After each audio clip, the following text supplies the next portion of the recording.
ಶಿವಸ್ವರೂಪಿಗಳೇ. ಯಾವ ಶ್ರೀ ವಿಚಾರಸಾಗರ ಗ್ರಂಥದಲ್ಲಿ ಐದನೇ ತರಂಗದಲ್ಲಿ ನಿನ್ನಿನ ದಿವಸ ಏನ್ ನೋಡಿದೆವಪ್ಪ ಅಂತ ಕೇಳಿದ್ರೆ 258ನೇ ಅಂಕದಲ್ಲಿ ಪಂಚೀಕರಣದ ಪ್ರಕಾರಗಳು. ಪಂಚೀಕರಣವು ಎರಡು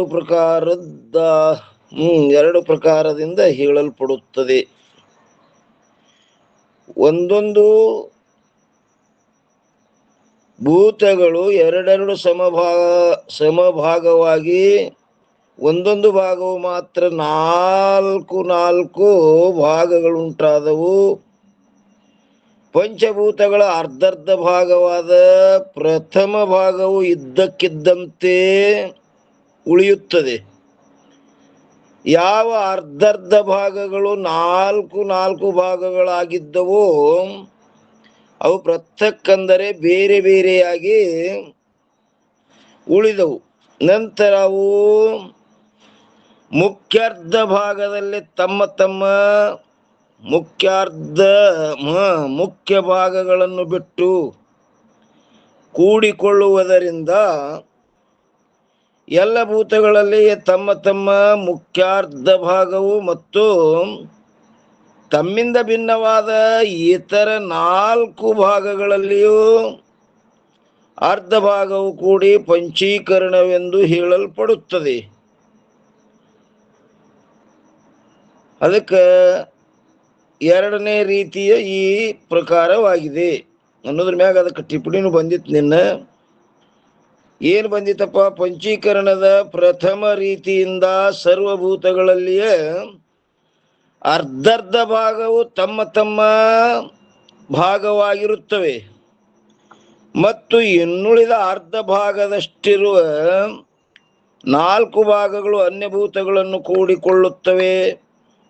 ಆದ್ದರಿಂದ ಅನ್ಯಭೂತಗಳ 4 ಭಾಗಗಳಿಂದ ತಮ್ಮ ಅರ್ಧ ಭಾಗವು ಮುಚ್ಚಿ ಹೋಗುವುದರಿಂದ ಆಕಾಶ ಮೊದಲಾದ ಒಂದೊಂದು ಭೂತಗಳು ಬೇರೆ ಬೇರೆಯಾಗಿ ತೋರಬಾರದಾಗಿತ್ತು. ಅವು ಕೂಡದ ಒಳಕ ಎಲ್ಲ ಒಂದಾಗಿ ತೋರ್ಬೇಕಾಗಿತ್ತು. ಯಾಕೆ ಭೂಮಿ ಇನ್ನೂ ಹೊರಗಿದು ಅಖಂಡವಾಗಿ ಭೂಮಿ ತೋರ್ಲಿಕತ್ತದ, ಅದರಂತೆ ನೀರು ತೋರ್ಲಿಕತ್ತದ, ಅಗ್ನಿ ತೋರ್ತದ, ವಾಯು ಇವೆಲ್ಲ ತೋರ್ಬಾರ್ದಲ್ಲ, ಕೂಡೇ ಅಂದ್ರೆ ಒಂದಾಗಿರ್ಬೇಕಪ್ಪ ಅವು. ಈ ಶಂಕಾಕಾರನ ಮಾತದ ಇದು. ಈಗ ನೋಡ್ರಿ, ಹಾಲ, ಚಾ, ಸಕ್ರಿ, ಚಾ ಪುಡಿ, ನೀರ ಕೂಡ್ತಂದ್ರೆ ಒಂದು ಚಾ ಹೆಂಗಾಗ್ತದಲ್ಲ, ಹಂಗಾಗ್ಬೇಕಿದು.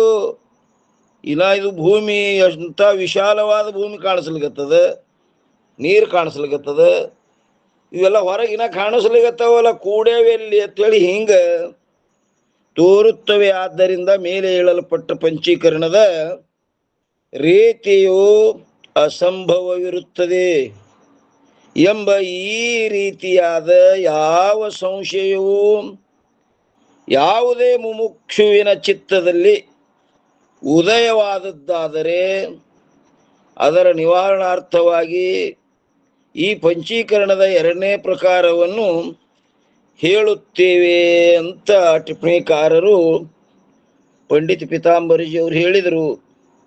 ಅದಕ್ಕೆ ಎರಡನೇ ರೀತಿಯು ಈ ಪ್ರಕಾರವಾಗಿದೆ. ಒಂದೊಂದು ಭೂತಗಳು ಎರಡೆರಡು ಭಾಗಗಳೇನುಂಟಾದವೋ ಅವು ಸಮವಾಗಿ ಇರುವುದಿಲ್ಲ. ಆ ಮೇಲಿಂದ್ರದಾಗ ಸಮ ಮಾಡ್ಯಾರ, ಎರಡನೇದಾಗ ಸಮ ಇಲ್ಲ. ಮತ್ತೇನೆಂದರೆ ಒಂದು ಭಾಗವು 4 ಅಂಶದ್ದಾಗಿಯೂ ಮತ್ತು ಇನ್ನೊಂದು ಭಾಗವು 5 ಅಂಶದ್ದಾಗಿಯೂ, ಇಲ್ಲಿ ಸಣ್ಣ ದೊಡ್ಡದು ಮಾಡಿದ್ರು ಎರಡನೇ ಇದ್ರೊಳಗೆ. ಹೀಗೆ ಸಣ್ಣ ದೊಡ್ಡ ಎರಡೆರಡು ಭಾಗಗಳುಂಟಾದವು. ಅವುಗಳಲ್ಲಿ ಅಧಿಕವಾದ ಅಂದ್ರೆ ದೊಡ್ಡದಾದ 5 ಭಾಗಗಳು ಇದ್ದಕ್ಕಿದ್ದಂಗೆ ಬೇರೆಯಾಗಿ, ಅವು ಹೆಂಗದಪ್ಪ ಅಂದ್ರೆ ಇದ್ದಕ್ಕಿದ್ದಂತೆ ಬೇರೆಯಾಗಿ ಇಡಲ್ಪಟ್ಟವು, 5ನೇದ್ದು. ಮತ್ತು ಪಂಚಭೂತಗಳಲ್ಲಿಯ ಚಿಕ್ಕದಾದ ಯಾವ 4 ಅಂಶದ ಪಂಚಭಾಗಗಳೇನಿರುವವು ಅವುಗಳ ಒಂದೊಂದು ಭಾಗವನ್ನು ಏನ್ ಮಾಡಿದ್ರಿ, 5 ಭಾಗಗಳನ್ನಾಗಿ ಮಾಡಿ ಚಿಕ್ಕದರಲ್ಲೇ ಪ್ರತ್ಯಕ್ಕಂದರೆ ಬೇರೆಯಾಗಿ ಇಡಲ್ಪಟ್ಟ ಅಧಿಕವಾದ 5 ಭಾಗಗಳಲ್ಲಿ ಒಂದೊಂದು ಭಾಗವು ಕೂಡುವುದರಿಂದ ಏನಾಯ್ತಲ್ಲಿ, ಒಂದೊಂದು ಭಾಗವು ಕೂಡುವುದರಿಂದ ಪಂಚೀಕರಣವಾಯಿತು. ಇನ್ನು ಮೊದಲನೇದ್ದು ಹಂಗಾಗ್ಯದ ಹೇಳ್ತಾರೆ, ಪ್ರಥಮ ಪಕ್ಷದಲ್ಲಿ ಒಂದರ್ಧ ಭಾಗವು 4 ಭಾಗಗಳಾಗಿ ಬೇರೆ ಬೇರೆಯಾಗಿದ್ದವು. ಅವು ತಮ್ಮ ಮುಖ್ಯರ್ಧ ಭಾಗವನ್ನು ಬಿಟ್ಟು ಉಳಿದ ಭೂತಗಳ ಅರ್ಧರ್ಧ ಭಾಗದಲ್ಲಿ ಕೂಡಿಕೊಂಡವು. ಆದರೆ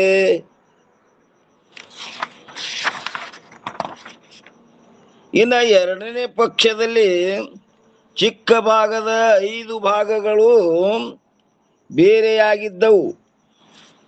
ಅವು ಅಧಿಕವಾದ 5 ಭಾಗಗಳಲ್ಲಿ ಅಂದ್ರೆ ದೊಡ್ಡ ಭಾಗಗಳಲ್ಲಿ ತಮ್ಮ ಭಾಗ ಸಹಿತದಲ್ಲಿಯೂ ಕೂಡಿಕೊಂಡವು.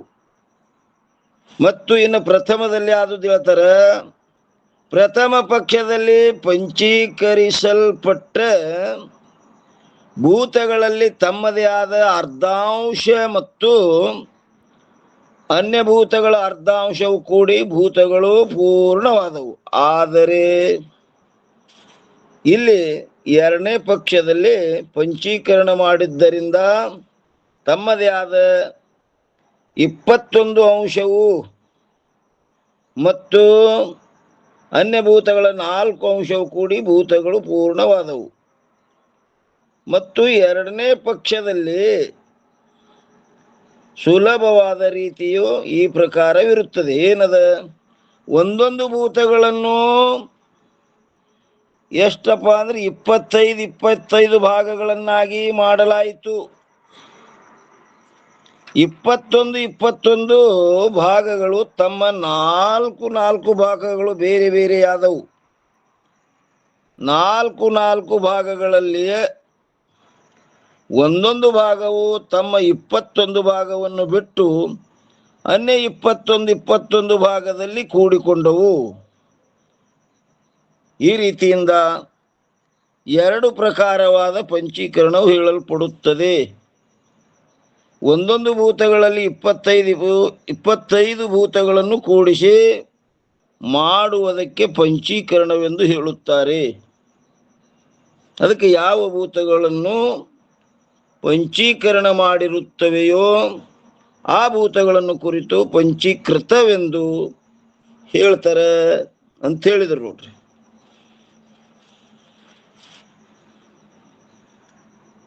ಅದು ಎಷ್ಟು 2 ಥರ ಹೇಳ್ಯಾರ ಅಂದ್ರೆ ಅವು ಇಲ್ಲದ್ದು ಹ್ಯಾಂಗ್ನು ಹೇಳಿಕ್ ಬರ್ತದೆ, ಹಿಂಗ್ನು ಹೇಳಕ್ ಬರ್ತದೆ, ಹಿಂಗ್ನು ಹೇಳಿಕ್ ಬರ್ತದೆ. ಇದ್ದುದ್ರ ಬಗ್ಗೆ ಹ್ಯಾಂಗಾರ ಹೇಳಿಕ್ ಬರುದಿಲ್ಲ. ಪಂಚೀಕರಣ ಎಷ್ಟು 4, 5, 6 ನಮೂನೆ ಹೇಳ್ಯಾರ. ಯಾಕೆ ಹೇಳ್ಯಾರಪ್ಪ? ಎಲ್ಲದ್ದು ಆರೋಪ, ಎಲ್ಲ ಅಷ್ಟು ಆರೋಪ. ಇದರಲ್ಲಿ ಮಾತ್ರ ಏನು ತಲೆ ಕೆಡಿಸ್ಕೊಳ್ಳೋದಿಲ್ಲ. ಏನು ಇದ್ದುದರಲ್ಲಿ ಯಾವುದು ನನ್ನ ಸ್ವರೂಪದ ಬಗ್ಗೆ ಮಾತ್ರ ಹ್ಯಾಂಗರ್ ಹೇಳಿಕ್ ಬರೋದಿಲ್ಲ. ಅದು ಒಂದೇ ಲೆವೆಲ್. ಯಾಕಂದ್ರೆ ಇದ್ದುದ್ದದು. ಅದಕ್ಕಿನ್ನ 259ನೇ ಅಂಕದಲ್ಲಿ ಸ್ಥೂಲ ಬ್ರಹ್ಮಾಂಡಾದಿಗಳ ಉತ್ಪತ್ತಿ, ಹಿಂದೆ ಪಿಂಡಾಂಡದ ಉತ್ಪತ್ತಿಯನ್ನು ಹೇಳಿ ಈಗ ಏನ್ ಮಾಡ್ತಾರಪ್ಪ, ಪಂಚೀಕರಣ ಮಾಡಲ್ಪಟ್ಟ ಭೂತಗಳಿಂದ ಒಂದನೇದ್ದು ಇಂದ್ರಿಯಗಳಿಗೆ ವಿಷಯವಾದ ಸ್ಥೂಲ ಬ್ರಹ್ಮಾಂಡ, ಅಂದ್ರೆ ಇಂದ್ರಿಯಗಳಿಗೆ ವಿಷಯವಾದ ಸ್ಥೂಲ ಏನದಪ್ಪ ಅಂತ ಕೇಳಿದ ಬ್ರಹ್ಮಾಂಡ. ಬ್ರಹ್ಮಾಂಡವು ಉಂಟಾಗಿರುತ್ತದೆ. ಬ್ರಹ್ಮಾಂಡದ ಅಂತರ್ಗತವಾದ ಏನ್ರಪ್ಪ ಅದು ಅಂತ ಕೇಳಿದ್ರೆ ಭೂಲೋಕ, ಭುವರ್ಲೋಕ, ಸ್ವರ್ಗಲೋಕ, ಮಹರ್ಲೋಕ, ಜನಲೋಕ, ತಪೋಲೋಕ ಮತ್ತು ಸತ್ಯಲೋಕಗಳೆಂಬ 7 ಭುವನಗಳು, ಊರ್ಧ್ವಲೋಕಗಳುಂಟಾದವು.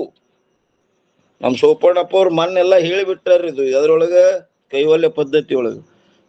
ಇನ್ನು 3ನೇದ್ದು ಅತಲ, ಸುತಲ, ಪಾತಾಲ, ವಿಥಲ, ರಸಾತಲ, ತಲಾತಲ ಮತ್ತು ಮಹಾತಲಗಳೆಂಬ 5 ಲೋಕಗಳು ಅಧೋಲೋಕಗಳುಂಟಾದವು. ಅದು ಅಂದ್ರೆ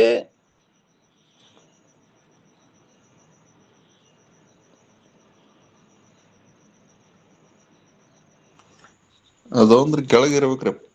ಕೆಳಗೆ. ಅಧೋ ಅಂದ್ರೆ ಕೆಳಗಿನ ಅಧೋಲೋಕಗಳು ಉಂಟಾದವು. ಅವು ಊರ್ಧ್ವಲೋಕ, ಮ್ಯಾಲಿನ ಊರ್ಧ್ವಲೋಕ ಹೇಳಿದ್ರು. ಕೆಳಗತ್ ಬರ್ದಾರ್ರಿ ಗುರುರಾಗಿದ್ರ ಹೊಸದ್ರಾಗ ಹಾ ಕೆಳಭಾಗದಲ್ಲಿ ಹೌದು. ಆದವು. ಹಾ ಪೃಥ್ವಿಯ ಕೆಳಭಾಗದಲ್ಲಿ ಆದವ್ರಿ ಹಾ ರೀ. 7 ಲೋಕಗಳ್ರಿ.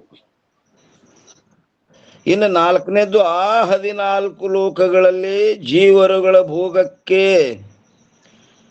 ನೋಡ್ರಿ ಏನ್ ಹೇಳಿದ್ರು, ಆ 14 ಲೋಕಗಳಲ್ಲಿ ಜೀವರುಗಳ ಭೋಗಕ್ಕೆ ಯೋಗ್ಯಗಳಾದ ಅನ್ನ ಮೊದಲಾದವುಗಳು.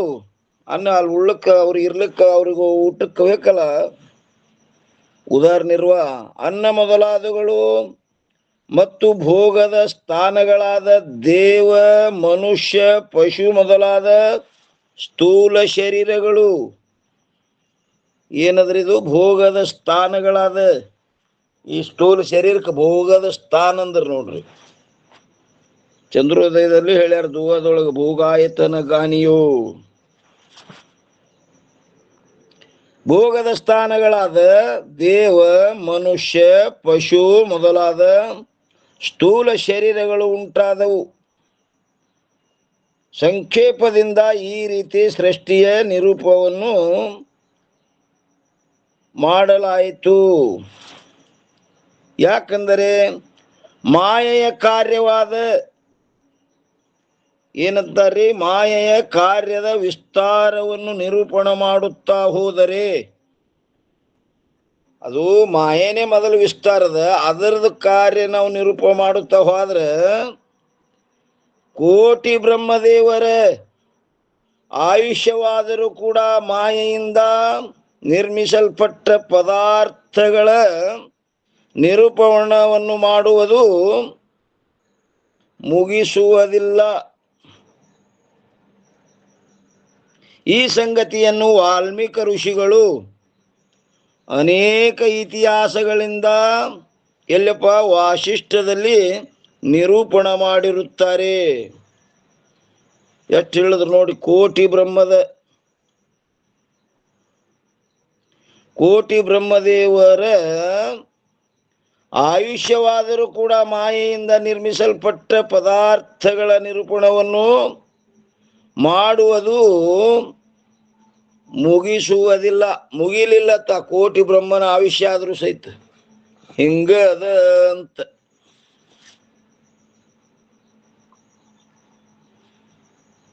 ಕೋಟಿ ಬ್ರಹ್ಮದ ಆಯುಷ್ಯ ಆದರೂ ಮುಗುದಿಲ್ಲದು.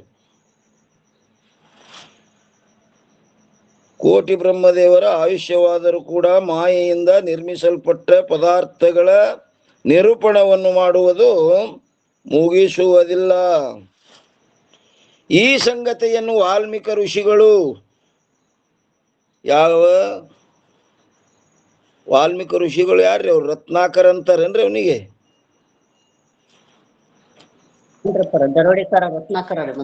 ಹಾ, ವಾಲ್ಮೀಕ ಋಷಿ ಏನು ರಾಮಾಯಣಿ ಬರೆದ್ರಲ್ರಿ ಅವರು. ವಾಲ್ಮೀಕ ಋಷಿಗಳು ಅನೇಕ ಇತಿಹಾಸಗಳಿಂದ, ಎಲ್ಲಿ? ವಾಸಿಷ್ಠದಲ್ಲಿ, ಅಂದ್ರೆ 2ನೇ ರಾಮಾಯಣ, ಯೋಗ ವಾಸಿಷ್ಠ ಅನ್ನೋದು ಅವರೇ ಬರ್ದಾರೇನ್ರಿ? ಯೋಗ ವಶಿಷ್ಠರು ಹೇಳ್ಯಾರಲ್ರಿ ರಾಮನ ಕುರಿತು, ಮತ್ತು ಬರ್ದತ್ ಅವರೇ ಬರ್ದಾರೇನ್ರಿ? 2ನೇ ರಾಮಾಯಣ ರೀ. ಅಲ್ಲಿ ಹೇಳ್ಯಾರ ನೋಡ್ರಿ ಇದೆಲ್ಲ.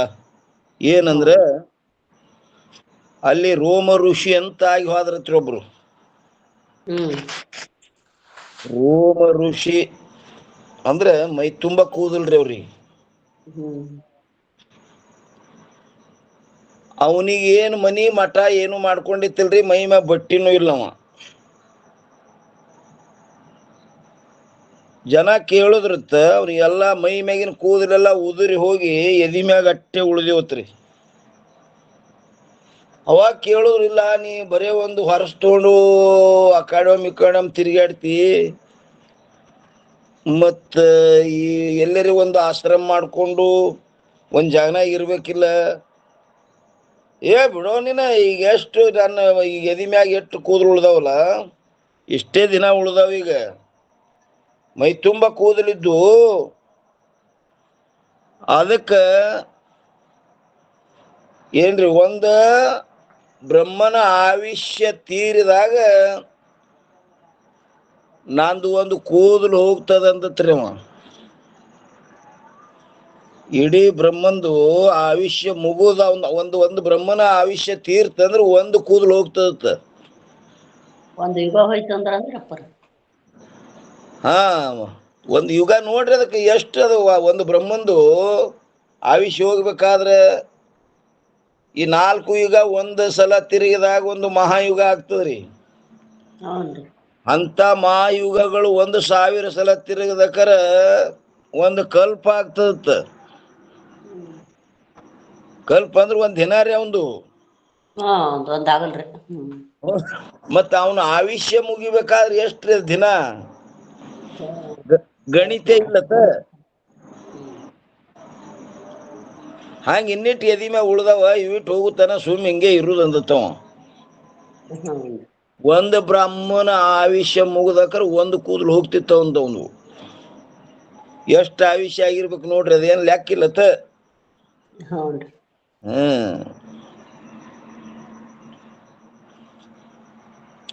ಇಂಥವು ಎಲ್ಲಿ ಹೇಳ್ಯಾರಪ್ಪ ಅಂತ ಕೇಳಿದ್ರೆ, ಅನೇಕ ಇತಿಹಾಸಗಳಿಂದ ವಾಸಿಷ್ಠದಲ್ಲಿ ನಿರೂಪಣ ಮಾಡಿರುತ್ತಾರೆ. ಇದು ಸೌವಯ್ಯಾಚಂದದ 2 ಪಾದಗಳ ಅರ್ಥ ಇರುತ್ತದೆ. ಇನ್ನ 260ನೇ ಅಂಕದಲ್ಲಿ ಏನ್ ಹೇಳ್ತಾರಪ್ಪ ಅಂತ ಕೇಳಿದ್ರೆ, ಪಂಚಕೋಶಗಳು ಮತ್ತು ಅವು ಆತ್ಮನನ್ನು ಆಚ್ಛಾದನ ಮಾಡುವುದು. ಸೌವಯ್ಯಾಚಂದದ 3ನೇ ಪಾದದ ಅರ್ಥವು ಈ ಪ್ರಕಾರ ಇರುತ್ತದೆ. ಏನಪ್ಪಾ? ಅವರುಗಳಲ್ಲಿ ಅಂದರೆ ಮಾಯಾ ಮತ್ತು ಅದರ ಕಾರ್ಯದಲ್ಲಿ 3 ಶರೀರಗಳು ಮತ್ತು 5 ಕೋಶಗಳು ಇರುತ್ತವೆ. ಎಲ್ರಿ, ಮಾಯಾ ಮತ್ತು ಅದರ ಕಾರ್ಯದಲ್ಲಿ ಏನವ 3 ಶರೀರಗಳು ಮತ್ತು 5 ಕೋಶಗಳು ಇರುತ್ತವೆ. ಇದೆದರ ಕಾರ್ಯಪ್ಪ ಅಂದ್ರೆ ಮಾಯಾ ಕಾರ್ಯ, ಶರೀರ ಆಗಲಿ ಕೋಶಗಳಾಗಲಿ. ನಿಜಗೊಂಡ್ರೆ ಹೇಳಿಲ್ರಿ, ತನುವಿದನುಳಿದಿಂದ್ರ ಜಾಲದ ಆಟಗಳುಂಟೆ. ಏನು ಇದೆಲ್ಲ ಇಟ್ಟು ಶರೀರ ಇಟ್ಟು ಔಡಂಬರ ಆಗಿ ಏನದ ಮೂಲ? ಇದು ಏನೋ ಜಡವಾದ ರೇತು ರಕ್ತದಿಂದ ಎಷ್ಟು ಅದ್ಭುತ ಆಗಿಬಿಟ್ಟದ ನೋಡ್ರಿ. ಮಾಯಾ ಮತ್ತು ಅದರ ಕಾರ್ಯದಲ್ಲಿ 3 ಶರೀರಗಳು, ಸ್ಥೂಲ ಸೂಕ್ಷ್ಮ ಕಾರಣ, ಮತ್ತು 5 ಕೋಶಗಳು, ಅನ್ನಮಯ, ಪ್ರಾಣಮಯ, ಮನೋಮಯ, ವಿಜ್ಞಾನಮಯ, ಆನಂದಮಯ. ಸ್ಥೂಲ ಶರೀರದಲ್ಲಿ ಯಾವ ಕೋಶ ಇದ್ರಿಮ್ಮ? ಅನ್ನಮಯ ಕೋಶದ ಸ್ಥೂಲ ಶರೀರದಲ್ಲಿ. ಸೂಕ್ಷ್ಮ ಶರೀರದಲ್ರಿ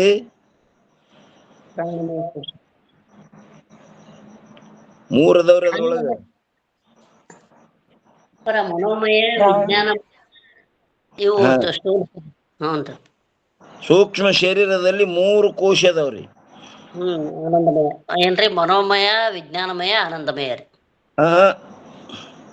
ಪ್ರಾಣಮಯ, ಪ್ರಾಣ, ಮನೋ, ವಿಜ್ಞಾನ. ಆನಂದ ಕಾರಣ ಶರೀರದಲ್ಲಿ ಅದ್ರ ಕಾರಣ ಶರೀರದಲ್ಲಿ ಅದಾವೆ. 5 ಕೋಶಗಳು ಇರುತ್ತವೆ.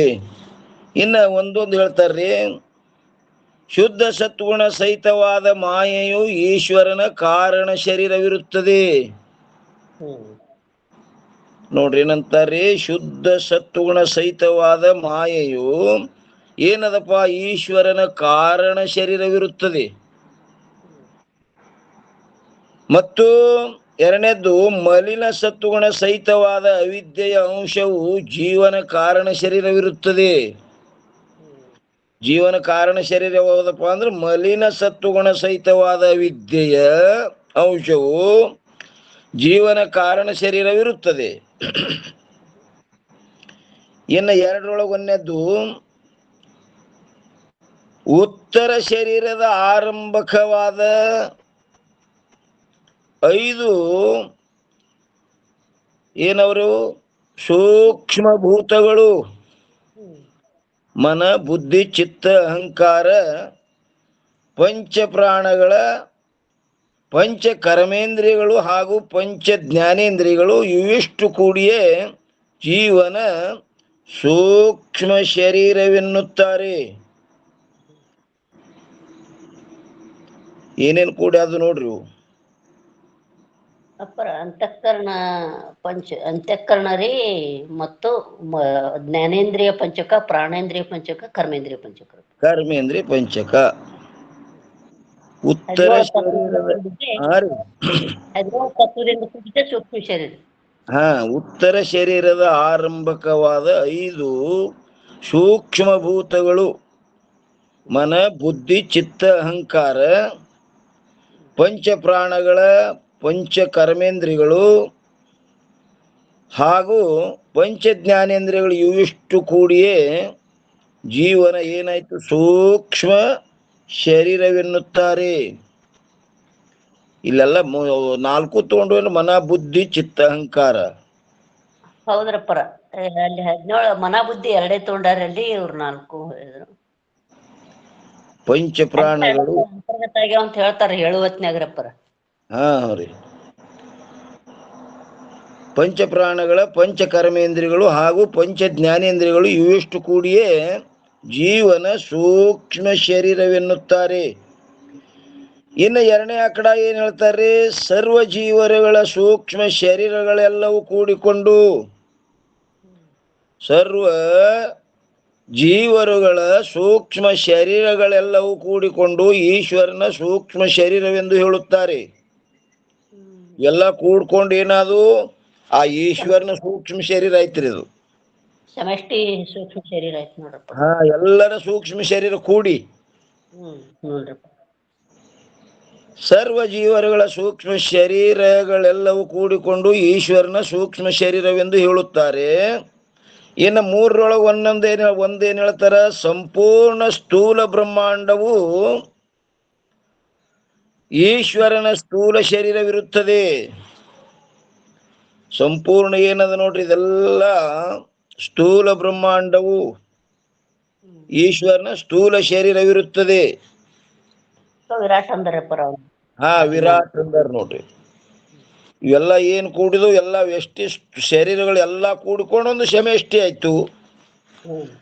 ಸಂಪೂರ್ಣ ಸ್ಥೂಲ ಬ್ರಹ್ಮಾಂಡವು ಈಶ್ವರನ ಸ್ಥೂಲ ಶರೀರವಿರುತ್ತದೆ. ಮತ್ತು 2ನೇ ಕಡ ಜೀವರಗಳ ವ್ಯಷ್ಟಿ ಸ್ಥೂಲ ಶರೀರಗಳು ಪ್ರಸಿದ್ಧವಿರುತ್ತವೆ, ನೋಡ್ಲಿಕ್ಕೆ ಸಿಗ್ತಾವು.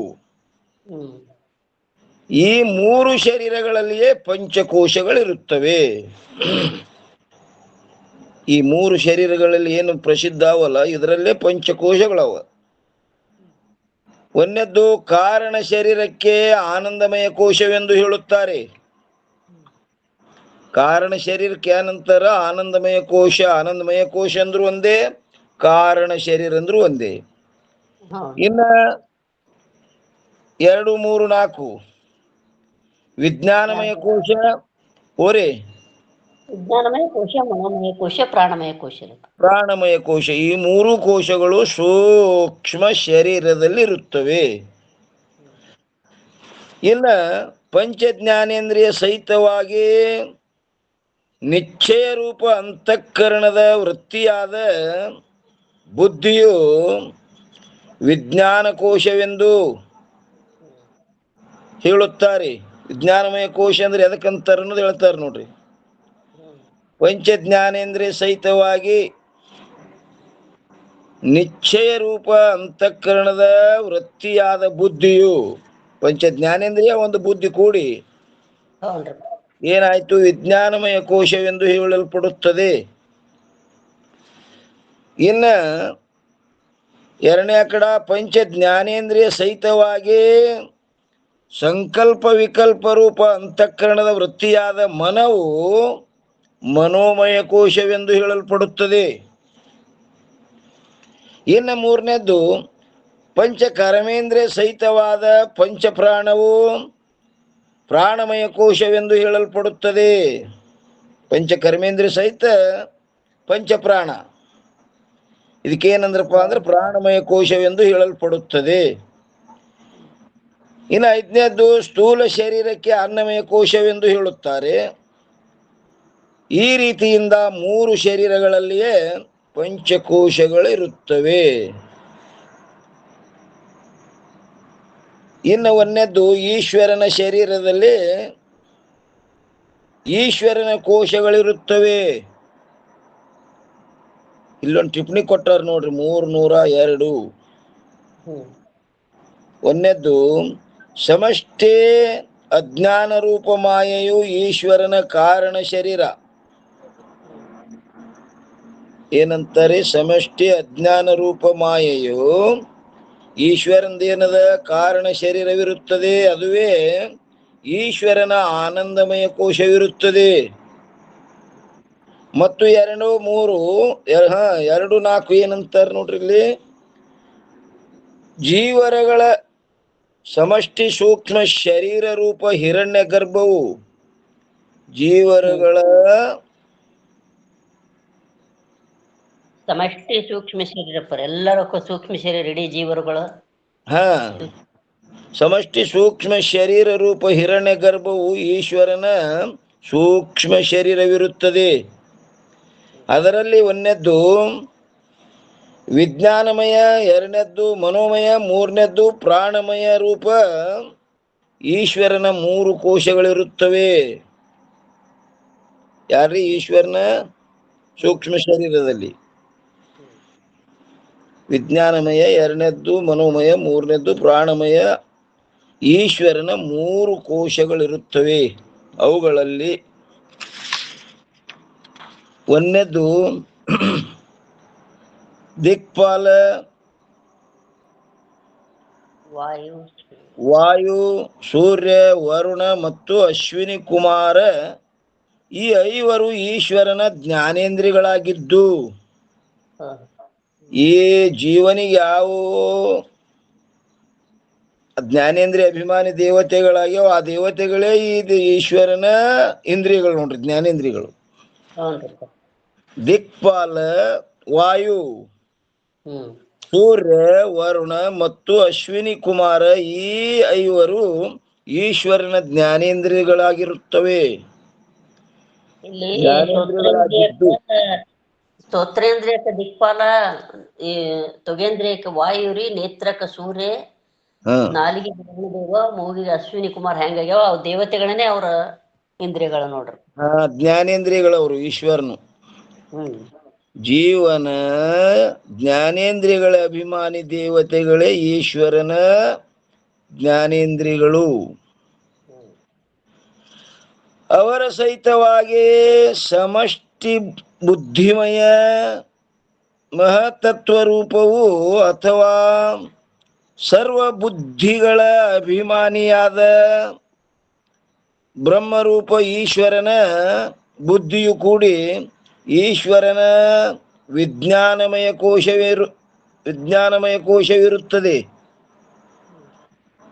ಈಶ್ವರನ ವಿಜ್ಞಾನಮಯ ಕೋಶ ಏನು ಹೇಳಿದ್ರು ನೋಡ್ರಿ. ರೂಪ ಅಂದ್ರೆ ಸೂಕ್ಷ್ಮ ಭೂತಗಳೆಲ್ಲ ರೀ.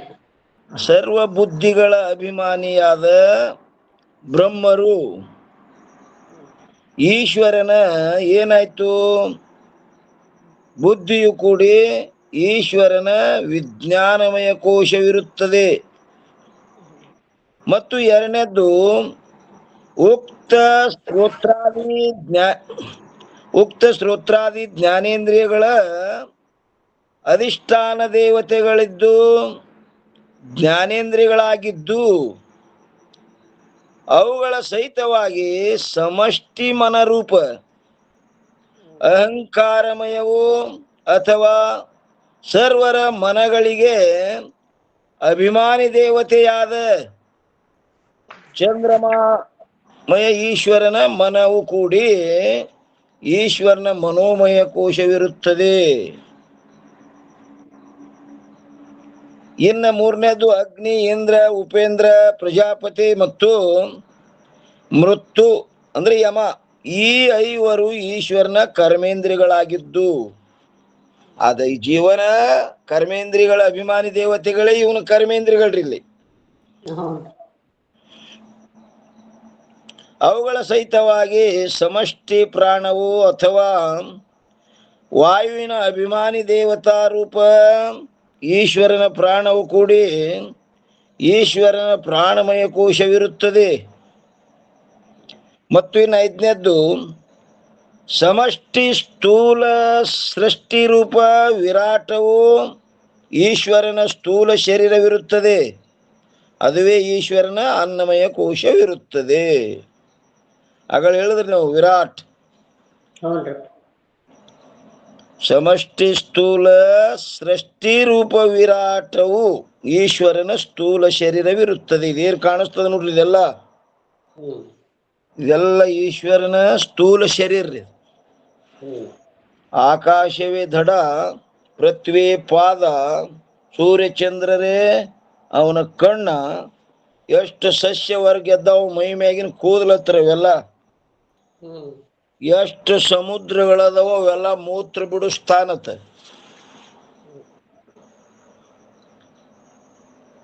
ಇದು ಏನದ್ರಿ? ಈಶ್ವರ. ಈಗೇನ್ ಕಾಣಿಸ್ತದೆ? ಈಶ್ವರನ ಸ್ಥೂಲ ಶರೀರ ಇದು. ಸಮಷ್ಟಿ ಐತ್ರಿ ಪರ, ಸಮಷ್ಟಿ ಸ್ಥೂಲ ಶರೀರ.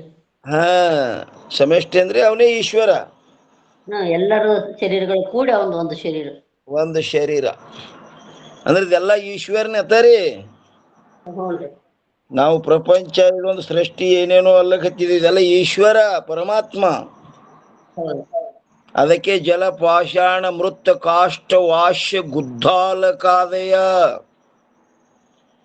ಈಶ್ವರ ಸರ್ವೈವೈತೆ ಪೂಜಿತ ಫಲದಾಯನಂ.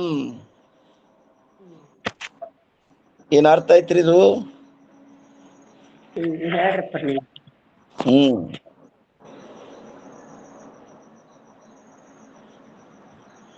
ಏನ್ ಹೇಳ್ದೇವ್ರಿ?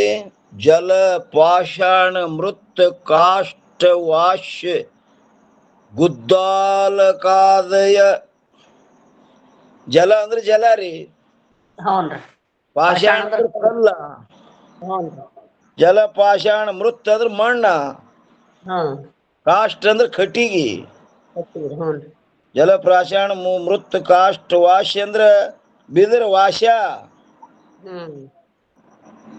ಮೃತ್ ಕಾಟ್ ವಾಶ್ಯ ಗುದ್ದಾಲಕಾದಯ ಅಂದ್ರೆ ಗುದ್ಲಿ, ಹಡ್ಡು ಗುದ್ಲಿ, ಸನಿಕಿ, ಕೆರಿಕಿ, ಬುಟ್ಟಿ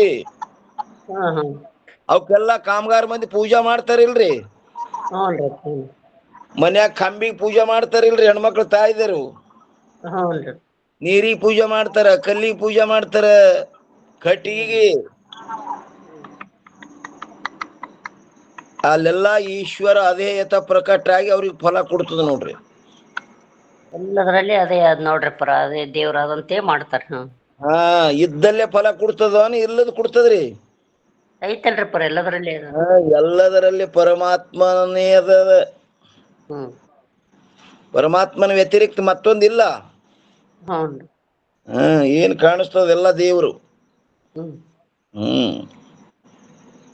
ಅದಕ್ಕೆ ಭಗವದ್ಗೀತೆಯಲ್ಲಿ ವಿದ್ಯಾ ವಿನಯ ಸಂಪನ್ನೆ ಬ್ರಾಹ್ಮಣ ಗವಿಹಸ್ತಿನಿ ಸುನಿ ಚೈವ ಸ್ವಪ ಕೇಚ ಪಂಡಿತ ಸಮದರ್ಶನ.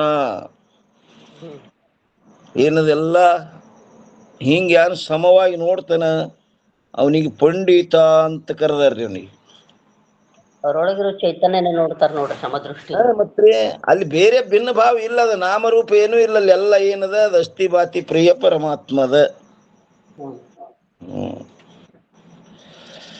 ಇನ್ನು ಐದನೇದು ಸಮಷ್ಟಿ ಸ್ಥೂಲ ಸೃಷ್ಟಿ ರೂಪ ವಿರಾಟವು ಈಶ್ವರನ ಸ್ಥೂಲ ಶರೀರವಿರುತ್ತದೆ. ಅದುವೇ ಈಶ್ವರನ ಅನ್ನಮಯ ಕೋಶವಿರುತ್ತದೆ.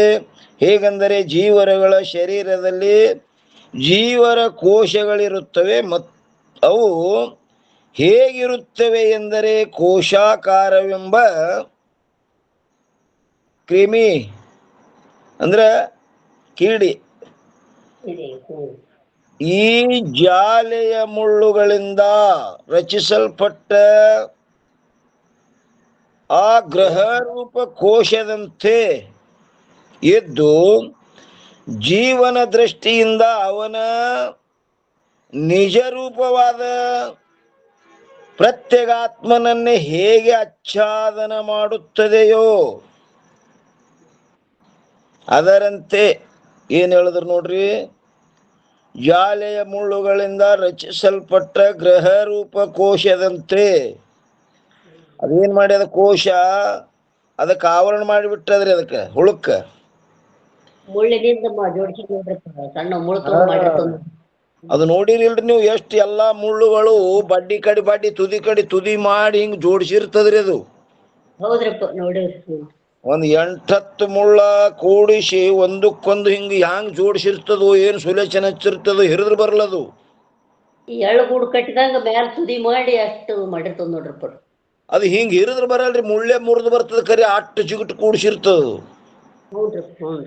ಹಾ, ಅವು ಹೇಗಿರುತ್ತವೆ ಎಂದರೆ ಕೋಶಾಕಾರವೆಂಬ ಕ್ರಿಮಿ ಇವು ಜಾಲೆಯ ಮುಳ್ಳುಗಳಿಂದ ರಚಿಸಲ್ಪಟ್ಟ ಗ್ರಹ ರೂಪ ಕೋಶದಂತೆ. ಇದು ಜೀವನ ದೃಷ್ಟಿಯಿಂದ ಅವನ ನಿಜ ರೂಪವಾದ ಏನ್ರಿ ಪ್ರತ್ಯೇಗಾತ್ಮನನ್ನೇ ಹೇಗೆ ಆಚ್ಛಾದನ ಮಾಡುತ್ತವೆಯೋ ಆ ಕೋಶಗಳು, ಅದರಂತೆ ಈಶ್ವರನ ಶರೀರಗಳಲ್ಲಿ 5 ಯಾವ ಕೋಶಗಳಿರುತ್ತವೆಯೋ ಅವು ಈಶ್ವರನ ದೃಷ್ಟಿಯಿಂದ ಅವನ ನಿಜ ರೂಪವಾದ ಬ್ರಹ್ಮವನ್ನು ಆಚ್ಛಾದನ ಮಾಡುವುದಿಲ್ಲ. ಅವನಿಗೆ ಮಾಡಂಗಿಲ್ಲ, ಅವು ಜೀವನಿಗೆ ಮಾತ್ರ ಮಾಡ್ತಾವ ನೋಡ್ರಿ. ಅನ್ನಮಯ ಕೋಶ, ಪ್ರಾಣಮಯ ಕೋಶ, ಮನೋಮಯ ಕೋಶ, ವಿಜ್ಞಾನಮಯ ಕೋಶ, ಆನಂದಮಯ ಕೋಶ. ಅವೇ ಆತ್ಮ ಇದ್ದವ್ರಂಗ ತೋರಿಸ್ತಾವನಿಗೆ. ಆದ್ರೂ ನಿಜವಾಗಿ ನೋಡಿದ್ರೆ ಅವು ಕೋಶಗಳು ಆತ್ಮ ಅಲ್ಲ. ಅನ್ನಮಯ ಕೋಶ ಆತ್ಮ ಯಾಕಲ್ರಮ್ಮ? ಸ್ಥೂಲ ಶರೀರದಲ್ಲಿ ಅನ್ನದಿಂದ ಹುಟ್ಟಿ ಅನ್ನದಿಂದ ಇದ್ದು ಅನ್ನ ಹೋದಾಗನೇ ಇದು ಹೋಗ್ಬಿಡ್ತದ, ಕ್ಷೀಣ ಆಗ್ತದ್ರಿ ಪರ. ಅನ್ನದಿಂದ ಆದ್ ನೋಡ್ರಿ ಸ್ಥೂಲ. ಅನ್ನಮಯ ಕಾರ್ಯ ಜರಿದು ಕಾರ್ಯದಿಂದ ಆದದ್ರಿ. ಶಬ್ಬಾಷ್, ಇಟ್ಟೆ ಬೇಕು ಅದಕ್ಕೆ, ಬಹಳ ಊಚ ಬಳಸೋದಿಲ್ರಿ ಅಲ್ಲಿ. ಏನು ಅನ್ನಮಯ ಕೋಶ ಆತ್ಮ ಯಾಕಲ್ಲ ಅಂದ್ರೆ ಅದು ಕಾರ್ಯವಾದ್ದರಿಂದ, ಕಾರಣ ಕೊಡೋದು ಅದಕ್ಕೆ. ಯಾಕೆ ಆತ್ಮ ಅಲ್ಲ? ಅದು ಕಾರ್ಯವಾದ್ದರಿಂದ. ಎದ್ರ ಕಾರ್ಯ? ಅನ್ನದ ಕಾರ್ಯ. ಇನ್ನ ಪ್ರಾಣಮಯ ಕೋಶ ಆತ್ಮ ಯಾಕಲ್ರಮ್ಮ? ಶಾರ್ಟ್ಕಟ್ ಹೇಳ್ಬಿಡ್ರಿ. ನಿದ್ದೆ ಹತ್ತಿದಾಗ ಅದ ಅಂದ್ರನು ಯಾರು ಬಂದದ್ದು ಗೊತ್ತಿಲ್ಲ, ಹೋದದ್ದು ಗೊತ್ತಿಲ್ಲ, ಯಾರಿಗಿ ಸತ್ಕಾರ ಮಾಡೋದು ಗೊತ್ತಿಲ್ಲ ನೋಡ್ರಪ್ಪ.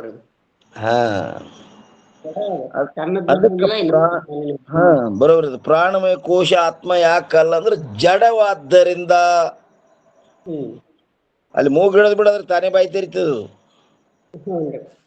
ಪ್ರಾಣಮಯ ಕೋಶ ಆತ್ಮ ಯಾಕಲ್ಲ ಅಂದ್ರೆ ಜಡವಾದ್ದರಿಂದ.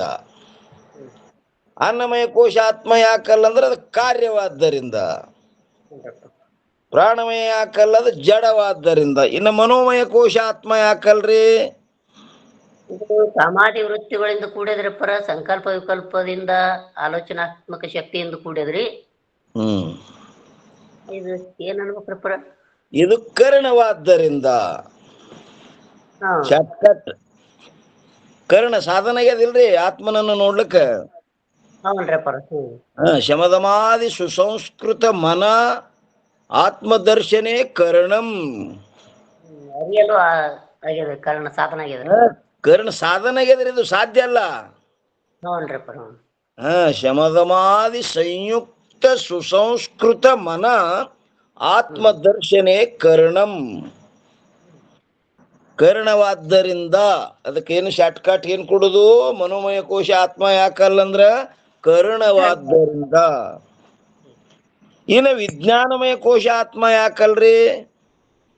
ಕ್ಷಣಿಕ ಅದ್ರಪ್ಪರ, ಇದು ನಿದ್ದ್ಯಾಗ ಇರುದಿಲ್ಲ ನೋಡ್ರಪ್ಪರ, ಎಷ್ಟಿರ್ತದ. ವಿಜ್ಞಾನಮಯ. ವಿಜ್ಞಾನಮಯ ಬುದ್ಧಿ ಕ್ಷಣಿಕ ಅದಲ್ರಪ್ಪರ, ಅಲ್ಲನ್ರಿ? ಅದು ಕೊಂಡಲ್ರಿ. ಅದು ಕರ್ತ ಆದ್ದರಿಂದ. ಅಭಿಮಾನ ಮಾಡ್ತದಿಲ್ಲ. ನಾನು ನಾನು ನಾನು ಅಂತ ನಾನು ಓದಿದೆ, ನಾನು ತಿಳ್ಕೊಂಡೆ, ಹ್ಞೂನ್ರಿ ಕರ್ತ ಕರ್ತ ಆದ್ದರಿಂದ ಅಭಿಮಾನ ಮಾಡ್ಲಿಕ್ಕತ್ತದದು. ಹ್ಞೂನ್ರಿಪ್ಪ ಹ್ಞೂನ್ರಿ. ಅದಕ್ಕೆ ವಿಜ್ಞಾನಮಯ ಕೋಶನು ಆತ್ಮ ಅಲ್ಲ. ಇನ್ನು ಆನಂದಮಯ ಕೋಶ ಆತ್ಮ ಯಾಕಲ್ರಿ? ಜಡ ಅದನ್ರಿಪ್ಪ. ಇಲ್ಲ ಆಗಲೇ ಹೇಳಿರಲ್ಲ ನೀವು, ಅದು ಇಲ್ಲಿ ಕುಂಡ್ರಿಸ್ಬೇಕು. ಆನಂದಮಯ ಕ್ಷಣಿಕವಾದ್ದರಿಂದ ಕ್ಷಣಿಕ ಅದ್ರಿಪ್ಪ. ಇದು ಪ್ರಿಯ ಮೋದ ಪ್ರಮೋದ ವೃತ್ತಿಯಿಂದ ಕ್ಷಣಿಕ ಅದ್ರಿಪ್ಪ. ಕ್ಷಣಿಕದದು. ನಿದ್ಯಾಗಷ್ಟೇ ಆನಂದ ತೋರ್ತದ, ಜಾಗ್ರ ಸ್ವಪ್ನಕ್ಕೆ ಬಂದ ಬಳಿಕ ಆನಂದ ಅದೇನು? ಇಲ್ರಿಪ್ಪ. ಇಲ್ಲ. ಅದಕ್ಕೇನ್ ಹೇಳಿದ್ರಿ? ಕಾರ್ಯವಾದ್ದರಿಂದ, ಜಡವಾದ್ದರಿಂದ, ಕರ್ಣವಾದ್ದರಿಂದ, ಕರ್ತ ಆದ್ದರಿಂದ, ಕ್ಷಣಿಕವಾದ್ದರಿಂದ. ಇದು ಆತ್ಮ ಅಲ್ಲ. ಐದು ಹೇಳಿಬಿಟ್ಟೇವ್ ನೋಡ್ರಿ ಈಗ. ಹ್ಞೂನ್ರಿಪ್ಪ ಹ್ಞೂನ್ರಿ. ಕಾರ್ಯವಾದ್ದರಿಂದ, ಜಡವಾದ್ದರಿಂದ, ಕರ್ಣವಾದ್ದರಿಂದ, ಕರ್ತ ಆದ್ದರಿಂದ, ಕ್ಷಣಿಕವಾದ್ದರಿಂದ. ಅನ್ನಮಯ ಕೋಶ ಕಾರ್ಯವಾದ್ದರಿಂದ, ಪ್ರಾಣಮಯ ಕೋಶ ಜಡವಾದ್ದರಿಂದ, ಮನೋಮಯ ಕೋಶ ಕರ್ಣವಾದ್ದರಿಂದ, ವಿಜ್ಞಾನಮಯ ಕೋಶ ಕರ್ತ ಆದ್ದರಿಂದ, ಆನಂದಮಯ ಕೋಶ ಕ್ಷಣಿಕವಾದ್ದರಿಂದ. ಇವು ಆತ್ಮ ಅಲ್ಲ. ಈಶ್ವರನ ಶರೀರಗಳಲ್ಲಿ 5 ಕೋಶಗಳಿರುತ್ತವೆಯೋ ಅವು ಈಶ್ವರನ ದೃಷ್ಟಿಯಿಂದ ಅವನ ನಿಜರೂಪವಾದ ಈಶ್ವರ ನಿಜರೂಪವಾದ ಬ್ರಹ್ಮವನ್ನು ಆಚ್ಛಾದನ ಮಾಡಿರುವುದಿಲ್ಲ. ಅವನಿಗೆ ಸ್ವರೂಪದ ಮರವೇ ಇಲ್ರಿ ಈಶ್ವರನಿಗೆ. ಆ ಮಾಯಾ ಅವನಿಗೆ ಆವರಿಸಿಲ್ಲ. ಇನ್ನೆಷ್ಟು ಸಹಕಾರಿಯಾಗ್ಯದ ಅವನಿಗೆ ಸರ್ವಜ್ಞತ್ವಾದಿಗಳು ತಂದು ಕೊಟ್ಟದ.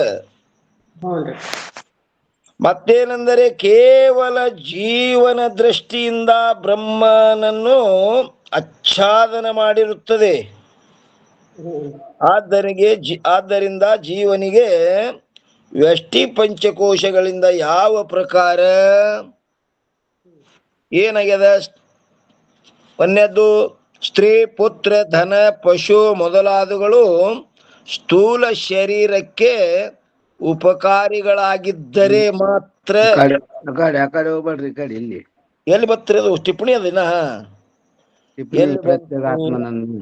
ಯಾವ ಪ್ರಕಾರ ಪ್ರತ್ಯೇಗಾತ್ಮನನ್ನು ಯಾವ್ದೇವ್ ನಾವು ಟೀಕಾದಾಗ ವಿವೇಚನೆ ಮಾಡುವುದು, ಯಾವ ಪ್ರಕಾರ ಪ್ರತ್ಯೇಗಾತ್ಮನನ್ನು ವಿವೇಚನೆ ಮಾಡುವುದು ಕರ್ತವ್ಯವಾಗಿರುತ್ತದೆಯೋ ಅದರಂತೆ ಸಮಷ್ಟಿ ಕೋಶಗಳಿಂದ ಬ್ರಹ್ಮವನ್ನು ಏನಂತಾರೆ ನೋಡ್ರಿ ಇಲ್ಲಿ.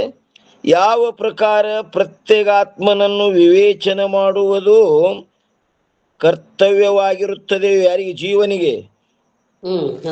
ಯಾಕಂದ್ರೆ ಸ್ವರೂಪದ ಮರವೇಗದ, ತಿಳ್ಕೋಬೇಕಂತ ಅರಿವು ಮಾಡ್ಕೋಬೇಕಂತ ಪ್ರಯತ್ನ ಮಾಡ್ಬೇಕಾಗ್ಯದವ ಇಲ್ಲಿ. ಇವನಿಗೆ ಗುರುಶಾಸ್ತ್ರಾದಿಗಳು ಬೇಕು, ತಿಳಿಸ್ಕೋಬೇಕ್ರಿ ಇನ್ನೊಬ್ರಿಂದ. ಇವನಿಗೆ ಗುರುಶಾಸ್ತ್ರಗಳ ಹರ್ಕತ್ತದ ಯಾರಿಗೆ? ಜೀವನಿಗೆ. ಯಾಕಂದ್ರೆ ಸ್ವರೂಪದ ಮರವೇ ಇದ್ದುದರಿಂದ ಇವನಿಗೆಲ್ಲ ಏನ್ ಬೇಕು? ಸತ್ಸಂಗ, ಸದ್ಗುರು, ಶಾಸ್ತ್ರ, ಶ್ರವಣ, ಮನನ, ನಿಧಿಧ್ಯಾಸನ ಇವನಿಗೆ ಹರ್ಕತ್ತದವು. ನೀ ಪ್ರತ್ಯೇಗಾತ್ಮ ವಿವೇಚನೆ ಇವೆಲ್ಲ ಕೆಲಸ ಬೇಕು ನೋಡ್ರಪ್ಪ. ಇವೆಲ್ಲ ಹರ್ಕತ್ತದವ್ರು ಯಾರಿಗೆ? ಜೀವನಿಗೆ. ಅದರಂತೆಯೇ ಸಮಷ್ಟಿ ಕೋಶಗಳಿಂದ ಬ್ರಹ್ಮವನ್ನು ವಿವೇಚನ ಮಾಡುವುದು ಜೀವನಿಗೆ ಅಷ್ಟೇ ಕರ್ತವ್ಯ. ಏನ್ರಿ? ಅಷ್ಟೇ ಕರ್ತವ್ಯವಾಗಿರುತ್ತದೆ. ಈಶ್ವರನಿಗೆ ಆವರಣದ ಅಭಾವವಿರುವುದರಿಂದ ಅದರಂತೆ ಸಮಷ್ಟಿ ಕೋಶಗಳಿಂದ ಬ್ರಹ್ಮವನ್ನು ವಿವೇಚನ ಮಾಡುವುದು ಜೀವನಿಗೆ ಅಷ್ಟೇ ಕರ್ತವ್ಯವಿರುತ್ತದೆ. ವ್ಯಷ್ಟಿ ತಿಳ್ಕೊಂಡಂಗ ಸಮಷ್ಟಿನೂ ತಿಳ್ಕೊಳ್ಬೇಕ್ರಿ ಮಾರಿ. ಮತ್ತೆ ಅದ್ರ ಜೊತೆ ಅಭೇದ ಆಗ್ಬೇಕಾದ್ರೆ ಯಾರು ಕೂಡ ಅಭೇದ ಆಗ್ಬೇಕ್ರಿ ಮತ್ತೆ ತಿಳ್ಕೊಳ್ಳಿಲ್ಲ ಅಂದ್ರೆ. ಉಪಾಧಿ ಭೇದಗತಿಯಿಂದ ಹಿಂಗ ದೊಡ್ಡದು ಸಣ್ಣದಾಗಿ ತೋರ್ತದಂತ ಇದು ಉಪಾಧಿ ವಿಚಾರ ಮಾಡ್ಲೇಬೇಕಲ್ರಿ ಪರ. ತನ್ನ ಪ್ರತ್ಯೇಕ ಆತ್ಮನಂತೂ ತಿಳ್ಕೊನೇಬೇಕು. ಮತ್ ತಿಳ್ಕೊಂಡ ಬಳಿಕ ಇನ್ನು ಅಭೇದ ಆಗ್ಬೇಕಲ್ಲ. ಅದಕ್ಕೆ ಆ ಬ್ರಹ್ಮವನ್ನು ವಿವೇಚನ ಮಾಡುವುದು ಜೀವನಿಗೆ ಅಷ್ಟೇ ಕರ್ತವ್ಯವಾಗಿರುತ್ತದೆ. ತನ್ನ ಹ್ಯಾಂಗ ತಿಳ್ಕೊತಾನ ಆ ಬ್ರಹ್ಮನನ್ನು ತಿಳ್ಕೊಳಕ್ ಅಷ್ಟು ಕರ್ತವ್ಯ ಅದೊಂದು. ಸಂಪದ ಶೋಧನೆ ಮಾಡಿದಂಗ ತತ್ವದನ್ನು ಶೋಧನೆ ಮಾಡ್ಬೇಕಾದ್ರೆ ಇದು ಮಾಡ್ಲೇಬೇಕ್ರಿ. ಎರಡೂ ಮಾಡ್ಬೇಕ್ರಿ, ಒಂದೇ ಆದ್ರ ಕೆಲಸ ಇಲ್ಲ. ಎರಡೂ ಮಾಡಿ ಅದನ್ನು ಓತಪ್ರೋತ ಮಾಡದಕ್ಕರ ಅದಕ್ಕೆ ಅವಾಗ ಅಭೇದ. ಹ್ಞೂನ್ರಿ. ಈಶ್ವರನಿಗೆ ಆವರಣದ ಅಭಾವವಿರುವುದರಿಂದ ಅವನಿಗೆ ಆವರಣ ಇಲ್ಲ, ಹ್ಞೂನ್ರಿ. ನಿತ್ಯ ಮುಕ್ತನಾಗಿರುತ್ತಾನೆ. ಆದ್ದರಿಂದ ಅವನಿಗೆ ಸ್ವಲ್ಪವೂ ಕೂಡ ಕರ್ತವ್ಯವಿರುವುದಿಲ್ಲ. ನೋಡಿ ಕೇಳಿ ತಿಳ್ಕೊಬೇಕು ಅನ್ನೋದು ಏನೂ ಇಲ್ಲ ನೋಡ್ರಪ್ಪ ಅವನಿಗೆ. ಸ್ವರೂಪದ ಮರವೇನೇ ಇಲ್ಲಲ್ರಿ ಅವನಿಗೆ. ಹ್ಞೂನ್ರಿ. ಮರವೇ ಇಲ್ಲದ್ದರಿಂದ ಅವನಿಗೆ ಯಾವ ಕರ್ತವ್ಯ ಇಲ್ಲ. ಅಂದ್ರೆ ಅವನಿಗೆ 3 ದೇಹ, ಅವನಿಗೆ 5 ಕೋಶ ಇವೆಲ್ಲ ಹೇಳಿದ್ರಲ್ಲ. ಮತ್ತೆ ಎಲ್ಲಾ ಸಜ್ಜು ಇವನಂಗೆ ಹೇಳಿದ್ರು. ಮತ್ತೆ ಇಲ್ಲಿ ಅವನಿಗೂ ನೀವು ಹೇಳ್ಬೇಕಂದ್ರೆ ಅವನಿಗಿದು ಸ್ವರೂಪದ ಆವರಣದ ಅಭಾವ ಇರುವುದರಿಂದ ಇವನಿಗೆ ಆವರಣದ ಯಾರಿಗೆ ಜೀವನಿಗೆ ಇವನಿಗೆ ಕರ್ತವ್ಯ ಅದ. ಇನ್ಮ್ಯಾಲ ಹೋಗ್ಬೇಕನ್ರಿ ಅದು ಆತ್ಮವಿರುತ್ತದೆ. ಎರಡನೇದ್ದು ಅಥವಾ ಯಾವುದರಲ್ಲಿ ಮುಖ್ಯ ಎಲ್ಲಿ ಬಂದಿರ್ತದೆ ಟಿಪ್ಪಣಿ? ಏನ ಈಶ್ವರನ ಶರೀರದಲ್ಲಿ ಈಶ್ವರನ ಕೋಶಗಳು ಇರ್ತವೆ ಅನ್ನೋದ್ರ ಮೇಲೆ ಬಂದಿರ್ತಾರೆ ಟಿಪ್ಪಣಿ ರೀ. ಜೀವನ ಶರೀರದಲ್ಲಿ ಜೀವನ ಕೋಶಗಳು ಇರ್ತವೆ ಎರಡನೇದ್ರಿ. ಖಡ್ಗದ ಹೊರೆಗೆ ಕೋಶವೆಂದು ಹೆಸರು. ಕಿಲ್ಲಿ ಬಂದದ್ರಿ. ಈಶ್ವರನ ಶರೀರದಲ್ಲಿ ಈಶ್ವರನ ಕೋಶಗಳಿರುತ್ತವೆ ಮತ್ತು ಜೀವನ ಶರೀರದಲ್ಲಿ ಜೀವನ ಕೋಶಗಳಿರುತ್ತವೆ. ಖಡ್ಗದವರೆಗೆ ಕೋಶವೆಂದು ಹೆಸರು. ಹೊರೆಯು ಖಡ್ಗವನ್ನು ಯಾವ ಪ್ರಕಾರ ಮುಚ್ಚಿರುತ್ತದೆಯೋ ಅದರಂತೆ ಪಂಚಕೋಶಗಳು ಆತ್ಮನ ಸ್ವರೂಪವನ್ನು ಆಚ್ಛಾದನ ಮಾಡಿರುತ್ತವೆ. ಆದ್ದರಿಂದ ಅನ್ನಮಯ ಮೊದಲಾದವುಗಳಿಗೆ ಕೋಶವೆಂದು ಹೇಳುತ್ತಾರೆ. ಅನೇಕ ಮಂದಮತಿಗಳಾದ ಪುರುಷರು ಅನಾತ್ಮ ಪದಾರ್ಥಗಳಾದ ಯಾವ ಪಂಚಕೋಶಗಳಿರುವವೋ ಅವುಗಳಲ್ಲಿ ಒಬ್ಬೊಬ್ಬರು ಒಂದೊಂದನ್ನು ಆತ್ಮವೆಂದು ಗ್ರಹಿಸಿ ಮುಖ್ಯ ಸಾಕ್ಷಿಯಾದ ಆತ್ಮಸ್ವರೂಪದಿಂದ ವಿಮುಖರಾಗಿಯೇ ಇರುತ್ತಾರೆ. ಏನ್ ಕಾಣಿಸ್ತದೋ ಆ ಕೋಶಕ್ಕೆ ಆತ್ಮ ಅಂದಾರ್ರಿ. ಅನ್ನಮಯ ಕೋಶಕ್ಕೆ ಆತ್ಮ ಅಂದವ್ರು ಯಾರ್ರಿ?